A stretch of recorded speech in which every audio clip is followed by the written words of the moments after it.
High বন্ধুরা, আজকে আজকে একটা রেসিপি বানাবো এই পাতাটা দিয়ে। পাতাটা তোমরা সবাই চেনো, আর যে যে না চেনে সে কমেন্ট করে বলবে। এই পাতাটা কিন্তু নাম হলো খানকুনি পাতা আমরা বলি, তোমরা কি বলো সেটা এক এক জায়গায় এক এক রকম বলে। আমরা খানকুনি পাতা বলি। এই পাতাটা দিয়ে আজকে একটা রেসিপি বানাবো, কিন্তু পাতাটা শুধু নেওয়া যাবে। এই পাতাটা শুধু এরকম করে নেওয়া যাবে, ডোগাটা কিন্তু নেওয়া যাবে না। পাতাটা এইভাবে বেছে নিই, আগে সবগুলো পাতা ছিঁড়ে নিই। পাতাগুলো সব ছেঁড়া হয়ে গেছে, এখন ডাঁটাগুলো ফেলে দিব। এই ডাঁটাগুলো কিন্তু খাওয়া যাবে না, এই ডাঁটাগুলো ফেলে দিতে হবে। এই পাতাটা দিয়ে আজকে আমি বানাবো বাটা।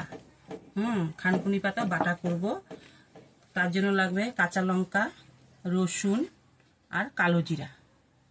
তাহলে পাশে থাকো, কিভাবে বানাচ্ছি দেখো। পাতাটা এখন একটু কুচি কুচি করে শাকের মতো কেটে দিব।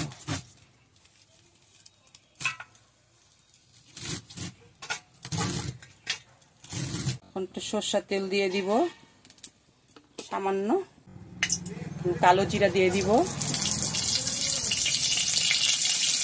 রসুনটা দিয়ে দিব, কাঁচা লঙ্কা দিয়ে দিব, দিয়ে অল্প ভাজা। এখন ভাজা হয়ে গেছে, এখন খানকুনি পাতাগুলো দিয়ে দিব। সামান্য অল্প লবণ দিয়ে দিব পরিমাণ মতো, দিয়ে এটা ভালো করে ভাজতে হবে। ভাজা হয়ে গেছে খানকুনি পাতা, এখন আমি নামিয়ে নিব। এটা এখন আমি পেস্ট করে নিব, নামিয়ে নিয়েছি।